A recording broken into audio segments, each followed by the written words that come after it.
मित्रांनो, विचार करा. 11वी गेल्यानंतर आता तुम्हाला कॉलेजला जायचं असतं. सोबतच सकाळी आणि संध्याकाळी क्लासेसला देखील जायचं असतं. अशा वेळी फक्त सायकलने भागत नाही. रादर कॉलेजला सायकल न्यायची म्हणजे बऱ्याच जणांना ऑरा मायनस झाल्यासारखं वाटतं. पण अजून लायसन्स काढता येत नसल्यामुळं स्कूटरही घेता येत नाही. तुमचाही असाच प्रॉब्लेम असेल तर टेन्शन सोडा. कारण आज आपण अशी एक इलेक्ट्रिक स्कूटर बघणार आहे जिला चालवण्यासाठी तुम्हाला लायसन्स किंवा आरटीओ रजिस्ट्रेशनची गरज नाही. या स्कूटरचं बजेट फक्त 70,000 रुपये आणि रेंज तब्बल 80 किलोमीटर एवढी आहे. ही स्कूटर कोणती आहे, त्यात काय काय फीचर्स येतात आणि ही गाडी तुमच्यासाठी योग्य आहे की नाही, हे सगळं आजच्या व्हिडिओमध्ये आपण पाहणार आहोत. व्हिडिओला सुरुवात करण्यापूर्वी चॅनलला सबस्क्राईब करून घ्या. मी सुदेश आणि तुम्ही पाहताय टेक भारी.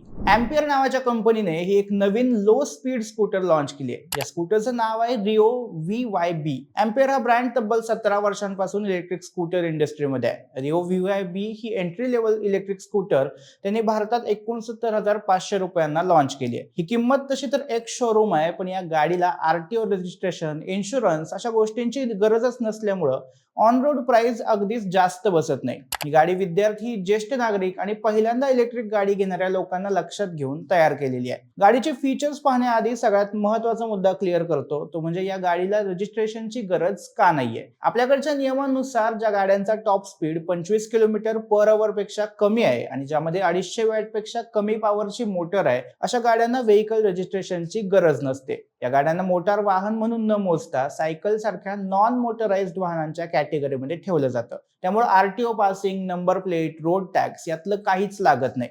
आणि विशेष म्हणजे असं वाहन चालवण्यासाठी तुम्हाला लायसन्सची देखील गरज नसते. Okay, back to Rio VYB. या स्कूटरमध्ये 1.44 किलोवॅट अवरची LFP बॅटरी वापरली आहे. ही बॅटरी नॉर्मल लिथियम आयन बॅटरीपेक्षा थर्मली जास्त स्टेबल असते, म्हणजे उष्णतेमध्ये ही बॅटरी जास्त सुरक्षित राहते. आणि भारतासारख्या उष्ण हवामान असलेल्या देशात खास करून उन्हाळ्यात ही गोष्ट खूप महत्वाची ठरते. कंपनीने सांगितले की या बॅटरीचं लाईफ 1,00,000 किलोमीटर पेक्षा जास्त असू शकतं. सोबतच 250 वॅटची BLDC हब मोटर यात मिळते. कंपनीने दावा केलाय की सिंगल चार्ज मध्ये ही गाडी 80 किलोमीटर रेंज देते. आता एक गोष्ट लक्षात घ्या की कंपनीने सांगितलेली रेंज ही खरोखर मिळणाऱ्या रेंजपेक्षा खूप वेगळी असते. चालवणाऱ्याचं वजन, रस्त्यांची कंडिशन, ट्रॅफिक अशा बऱ्याच गोष्टी रेंजसाठी मॅटर करतात. त्यामुळे आपण स्कूटरची रेंज 50-60 किलोमीटर पकडून चालू. बॅटरी पूर्ण चार्ज होण्यासाठी सुमारे 6 तास लागतात. बाकी फीचर्स म्हणाल तर या स्कूटरमध्ये LCD instrument cluster, keyless start, ambient silent riding, LED lights, USB charging आणि फ्रंट डिस्क ब्रेक अशा गोष्टी मिळतात. सीट खाली 24 लिटर स्टोरेजची डिक्की मिळते.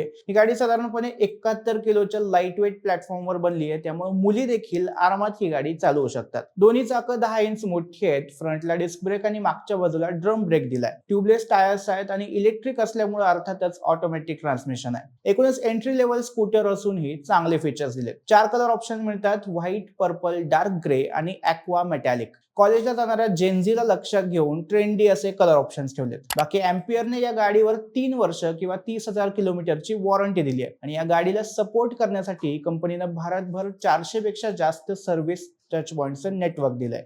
आता महत्वाचा प्रश्न, ही गाडी नक्की कुणासाठी योग्य आहे? सगळ्यात आधी जर तुमच्या घरात कोणी अशी व्यक्ती असेल ज्याच्याकडे लायसन्स नाहीये, म्हणजे विद्यार्थी, गृहिणी किंवा ज्येष्ठ नागरिक, तर ही गाडी त्यांच्यासाठी एक चांगला ऑप्शन आहे. पण जर तुम्हाला रोज ऑफिसला लांब जायचंय, हायवेवरून प्रवास करायचा आहे किंवा 30-40च्या स्पीडनं गाडी चालवणं गरजेचंच आहे, तर मग ही गाडी तुमच्यासाठी नाहीये. दुसरी एक महत्वाची गोष्ट म्हणजे गाडीचं वजन आणि पॉवर अगदी कमी असल्यामुळं शक्यतो सोलो रायडिंगसाठी ही गाडी योग्य आहे. डबल सीट जात असाल तर फ्लायओव्हर किंवा चढावर ही गाडी स्ट्रगल करू शकते. बाकी 70,000च्या आत एम्पियर सोडून आणखी वेगळ्या ब्रँड्सच्या स्कूटर्स देखील अवेलेबल आहेत. त्यामध्ये हिरो इलेक्ट्रिकच्या आर्टिया LX आणि एडी या गाड्या आहेत. ओके नावाची R30 ही गाडी आहे आणि कायनेटिक ग्रीनची झिंग ही स्कूटर देखील भरपूर लोकप्रिय आहे. यातल्या बहुतांश स्कूटरच्या स्पेसिफिकेशन सेमच आहेत, म्हणजे 25चं टॉप स्पीड, 250 वॅटची मोटर आणि 50 ते 80 किलोमीटरची रेंज. याच्या व्यतिरिक्त कितीतरी चीनी कंपन्या आणि भारतीय स्टार्टअप कंपन्या देखील या सेगमेंटमध्ये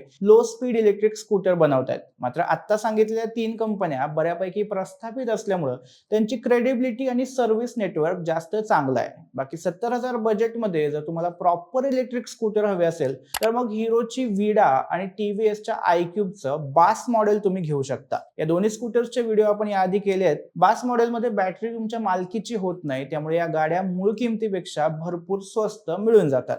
एक महत्त्वाची गोष्ट म्हणजे अँपिअरच्या या स्कूटरला इन्शुरन्सची गरज नसली तरीही बेसिक थर्ड पार्टी इन्शुरन्स घेणं हे आपल्या सुरक्षेच्या दृष्टीने फायद्याचं ठरतं. सोबतच हेल्मेटची देखील गरज नसली तरी आपल्या स्वतःच्या सुरक्षेसाठी हेल्मेट वापरणं गरजेचं आहे. बाकी तुम्हाला काय वाटतं, रिओ व्हीवायबी सारखी लायसन्स फ्री स्कूटर तुमच्या घरातल्या कुणाच्या उपयोगी ठरेल का? याबद्दल कमेंट करून नक्की सांगा आणि टेक भारीच्या YouTube चॅनलला सबस्क्राईब करायला विसरू नका.